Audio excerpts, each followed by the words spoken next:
मुख्यमंत्री देवेंद्र फडणवीस यांनी मुंबई येथे महाराष्ट्र TVJA एक्सलन्स पुरस्कार सोहळा 2025 येथे प्रमुख उपस्थिती दर्शवत इलेक्ट्रॉनिक माध्यमातील पत्रकारांना पुरस्कार प्रदान केला।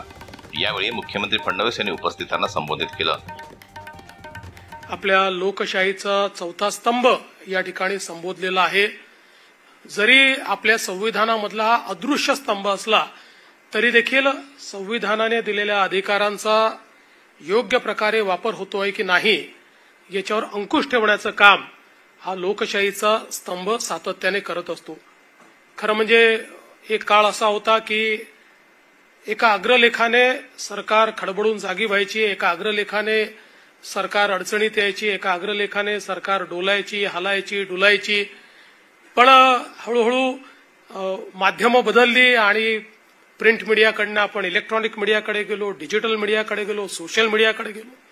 असं एक साधारण हा प्रवास आज आपल्याला पाहायला मिळतोय की वेगवेगळ्या प्रकारची माध्यमं ही खूप मोठ्या प्रमाणात ती बदललेली आपल्याला पाहायला मिळाली आणि मग त्या पद्धतीनं त्या माध्यमांची मूल्य ठरत गेली, त्या काळ आणि वेळेनुसार मूल्य ठरत गेली आणि त्यातून आज आपण एका अशा अवस्थेमध्ये आहोत की ज्याच्यामध्ये एक फ्रेज आहे की 360 डिग्री अप्रोच। तो 360 डिग्री अप्रोच म्हणजे सगळ्या प्रकारच्या माध्यमांचा जो अप्रोच आहे तो एक 360 डिग्री अप्रोच आपण मानतो। अशा प्रकारचं काम आज आपल्याला पाहायला मिळतं।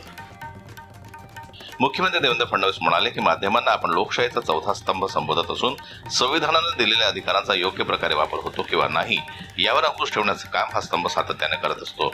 एकेकाळी एका अग्रलेखाने सरकार खडबडून जागे व्हायचे, अडचणीत यायचे, पण पुढे माध्यमं बदलली। प्रिंट माध्यमाकडून इलेक्ट्रॉनिक माध्यमे, डिजिटल माध्यमे आणि सोशल मीडिया असा प्रवास होत गेला। त्या पद्धतीने त्या माध्यमांची काळ व वेळेनुसार मूल्य ठरत गेली असं मुख्यमंत्री फडणवीस म्हणाले।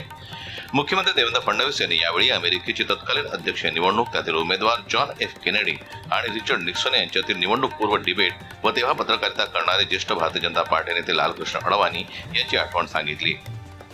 तोवर रेडिओवर प्रसारित होणारी अमेरिकेच्या अध्यक्ष निवडणुकीतील दोन्ही उमेदवारांची डिबेट पहिल्यांदाच टीव्हीवर प्रसारित झाली।